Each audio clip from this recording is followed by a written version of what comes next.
Try to remember the kind of September when life was slow and oh so mellow.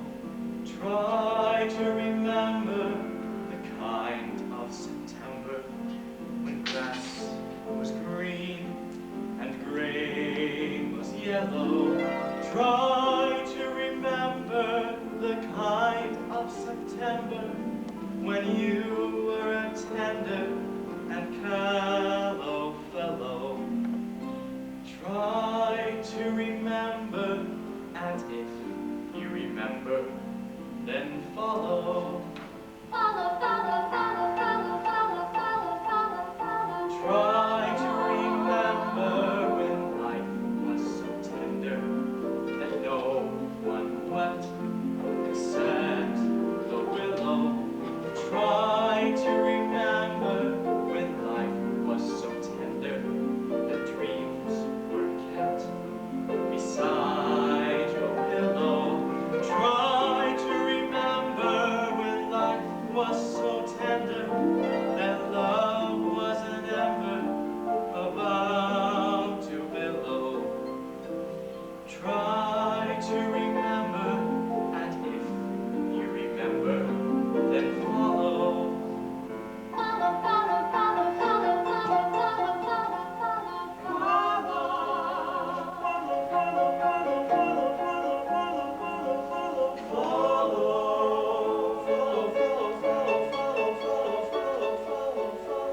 Deep in December, it's nice to remember, although you know the snow will follow.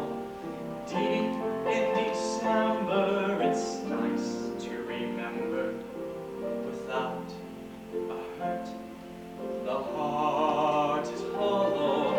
Deep in December, it's nice to remember the fire of September that made us mellow. Deep in December, our hearts should remember and follow.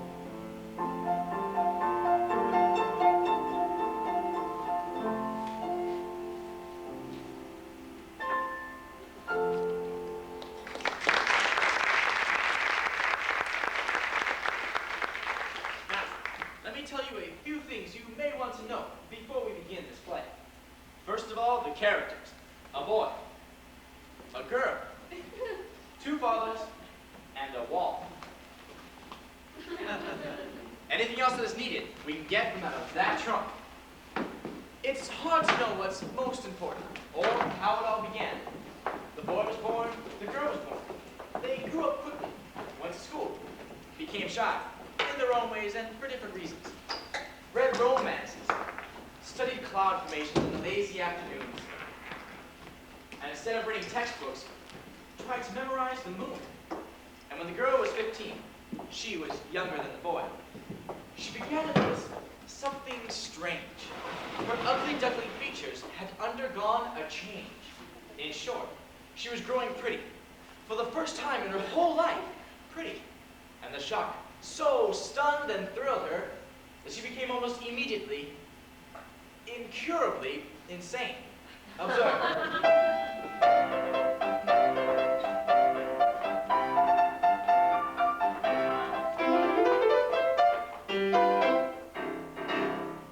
The moon turns red on my birthday every year, and it always will until someone saves me and takes me to my palace.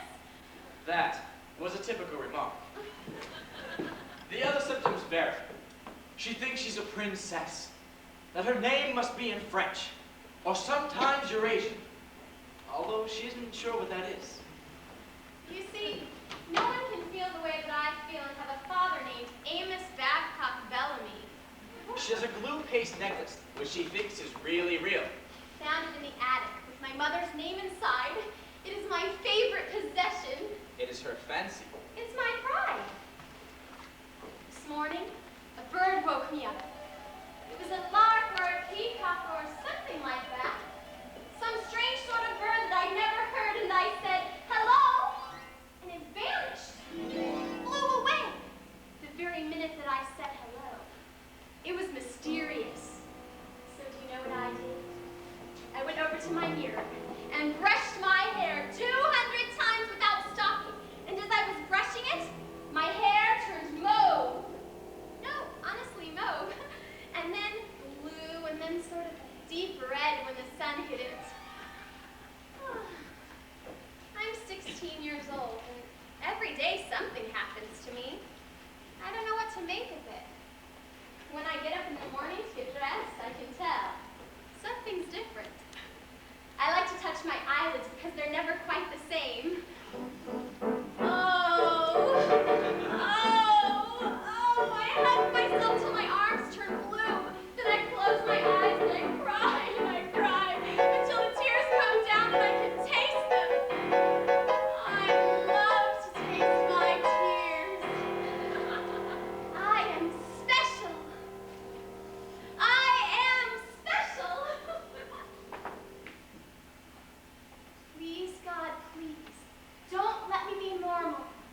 Good. And now the boy. His story may be a wee bit briefer, because it's pretty much the same.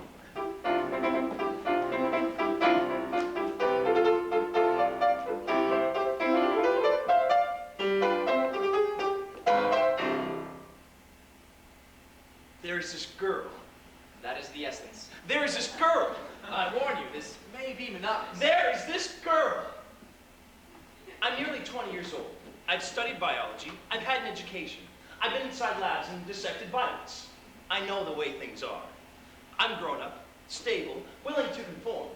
I'm beyond such foolish notions, and yet, in spite of my knowledge, there is this girl.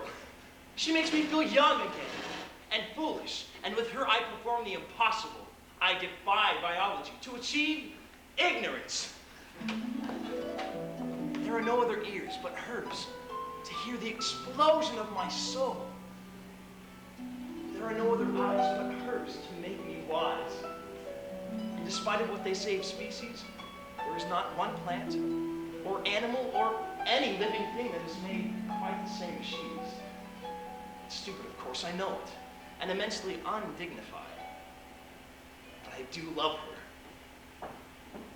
Look, here's the wall our fathers built between their houses. They built it ages ago, last month, when I came home from school. Poor fools, they built it to keep us apart. I wonder if she's there now. I'll go see. I don't know what to call her. She's too vibrant for a name. Oh, what shall I call her? Juliet. Yes, dear. Helena. Yes, dear. And Cassandra. And Cleopatra. And Beatrice. And also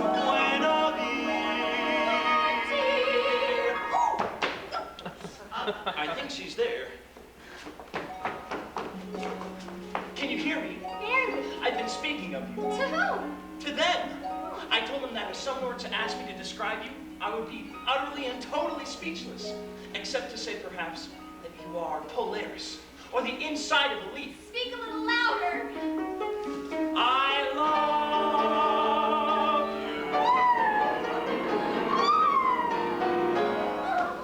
you. If I was in the desert deep in sand, and the sun was burning like a hot pomegranate, walking through a nightmare in the heat of a summer day, until my mind was parched, then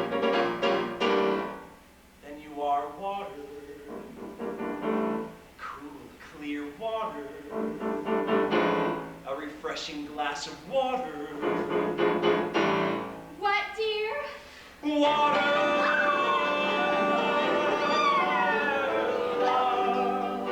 You are love, better far than metaphor can ever be. Love, you are love, my mystery of love.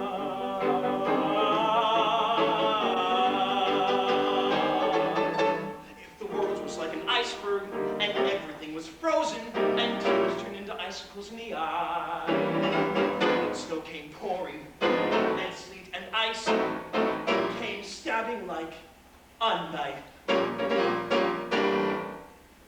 you are heat, a fire alive with heat, a flame that thaws the iceberg with its heat. Repeat. You are heat.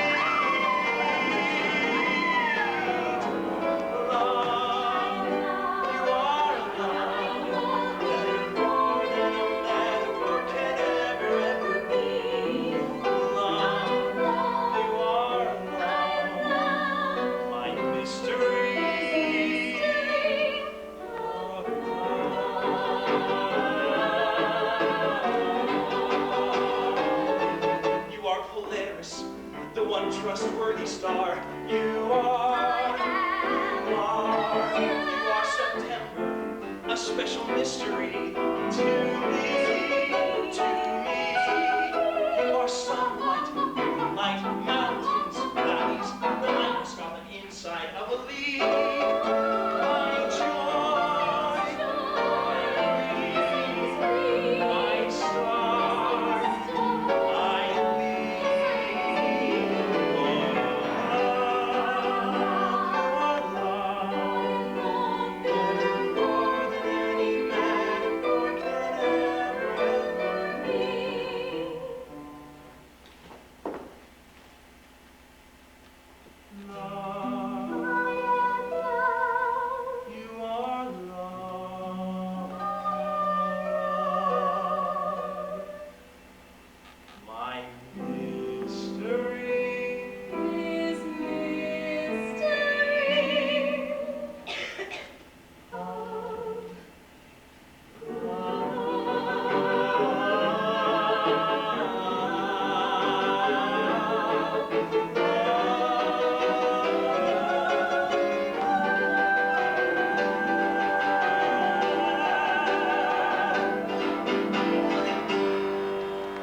Yes, it's absolutely mad. And also very wicked? Yes. I'm glad. My father would be furious if he knew. Listen, I've had a vision.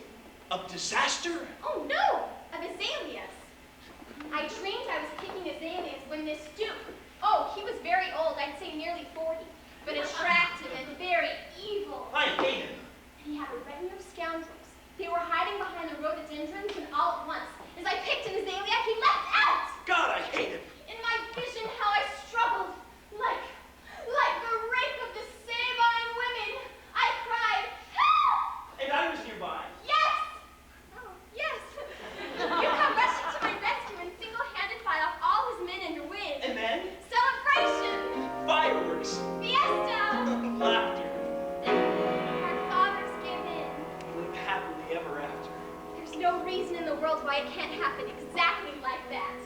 Sure. Someone's coming. It's my father. Yes.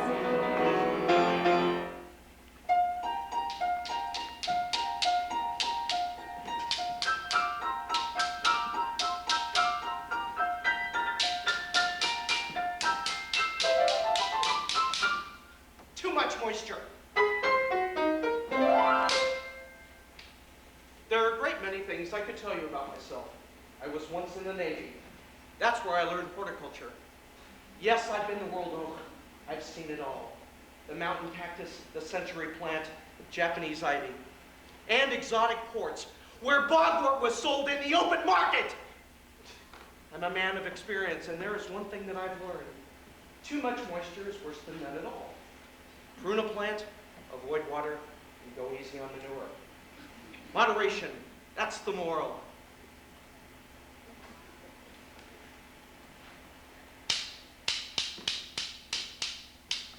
And that's my son's voice. Oh, hello, Father. What are you doing up in that tree? Writing verses. Curses. How's that? I offer a father's curses to the kind of education that makes our children fools. I sent this boy to school, to college, and I hope you know what that costs. Did he learn to dig a cesspool? No. He's up there reading verses. And why do I always find you standing beside that wall? Because I'm waiting for it to fall. Besides, I like it. I like its lovely texture and its pretty little eyes. Walls don't have eyes. Well, then what do you call this flower? Sweet God, he's clever. Son, you are an ass. There you sit every day reading verses while who knows what our neighbor is up to on the other side of that wall. He's a villain and I will not have it. I will strip down those branches where an enemy could climb. I'll line that wall with bottles and I will jack it up with glass. What was that? Some broken willow, some wounded little bird. Maybe, but walls have ears, even though they don't have eyes. I'll just take a look. Ah! There's that stiffness, the result of my Navy career. Here, son, you climb. You can see for me. All right, Father. What do you see? I love you too. What are you mumbling about? Come on, get down from there if there's nothing to be seen. Down, I say. Oh, I obey. You're an idiot. I have decided you need to be married. So I went shopping this morning and I picked you out a wife. There's that sound again. Anguished bird. Weeping willow? It may be, but let's get back to business. Son, I picked you out a girl. And if I prefer diamond? How dare you prefer a diamond when I just offered you a pearl? Listen carefully to what I have to say. Listen, wall, and flowers, and willow, too. An anguished bird, and Father, you may as well listen, too. I will not wed by your wisdom. I will not walk neatly into a church and contract out to prolongate my race. I will not go wedding in a too tight suit, nor be wingless when I take my bride. You will do as No! I'll marry when I'm married, in my own particular way. And my bride shall dress in sunlight, with rain for her wedding veil. No song, except September being sung in the busy grass. No sound, except our heartbeats roaring like a flower alive with bees. Without benefit of book, without benefit of neighbor, except perhaps her handprint as she presses her hand in mine. except perhaps for Ingrid, as she gives me her golden hair in the field, while kneeling, being joined by the joy of life. There, in the air, in the open, that's how I plan to wife. Son, you need pruning. Come inside and write simplicity 200 times without stopping. Perhaps that will improve your style. Ow!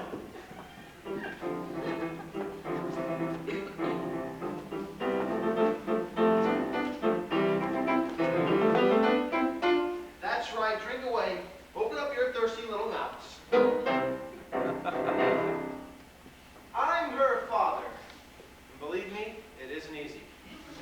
Perhaps that's why I love vegetables. So dependable.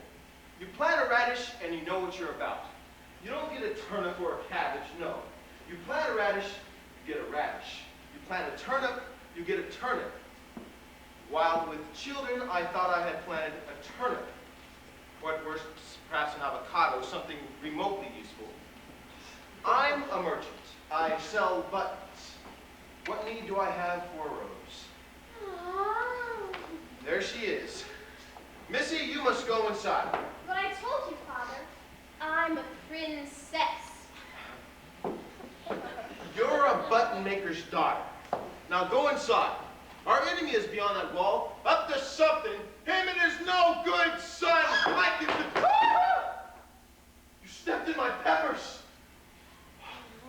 That does it. I'm gonna put a fence by this wall.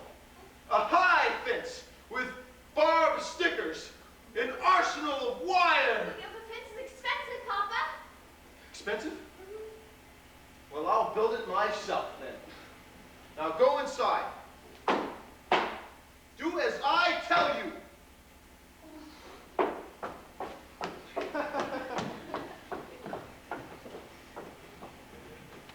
Is she gone yet? Ah, yes! She's gone.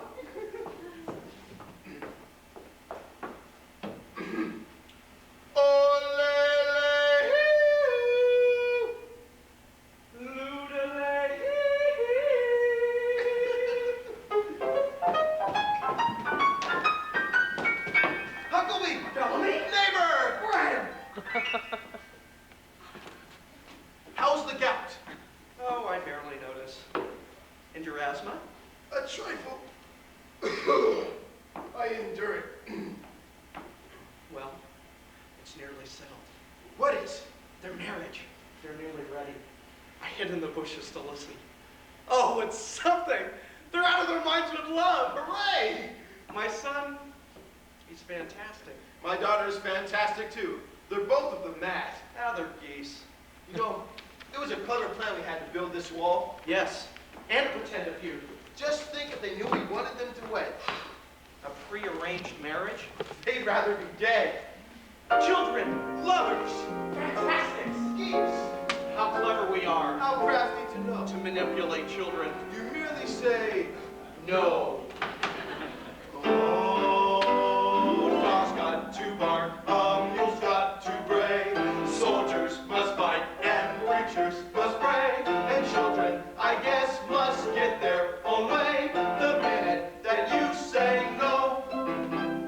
Why did the kids pour jam on the cat? Raspberry jam all over the cat. Why should the kids do something like that when all that we said was no? My son was once afraid to swim, the water made him wince, until I said he mustn't swim. Been swimming ever since. Been swimming ever since. Oh, dog's got to bark, he's got to bray. Soldiers must fight and preachers must pray. And children, I guess, must get their own way. The minute that you say no. Why did the kids put beans in their ears? No one can hear with beans in their ears. After a while the reason appears. They did it 'cause we said no. Your daughter brings a young man and says, do you like him, Pa? Just tell her he's a fool and then You've got a son-in-law. You've got a son-in-law. Oh, sure as the June comes right after May, sure as the night comes right after day, you can be sure the devil's to pay the minute that you say no. Make sure you never say no.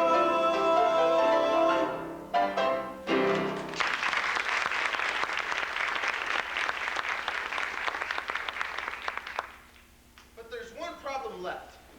How to win the feud? Exactly. You guessed it. We mustn't let them know. Oh no, if they knew we're finished. We're through. I think I found the answer. It's delicious. Very theatrical. Tell me. An abduction! Who's abducted? Your daughter! Who abducts her? A professional abductor. I hired the very man!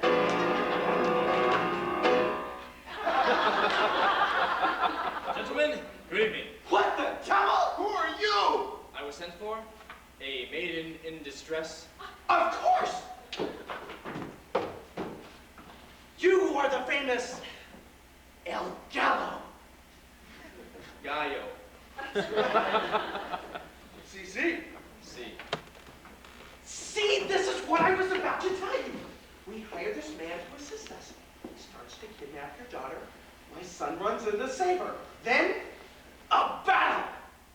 I allow the boy to defeat me. My son becomes a hero, and the feud is over forever. Oh!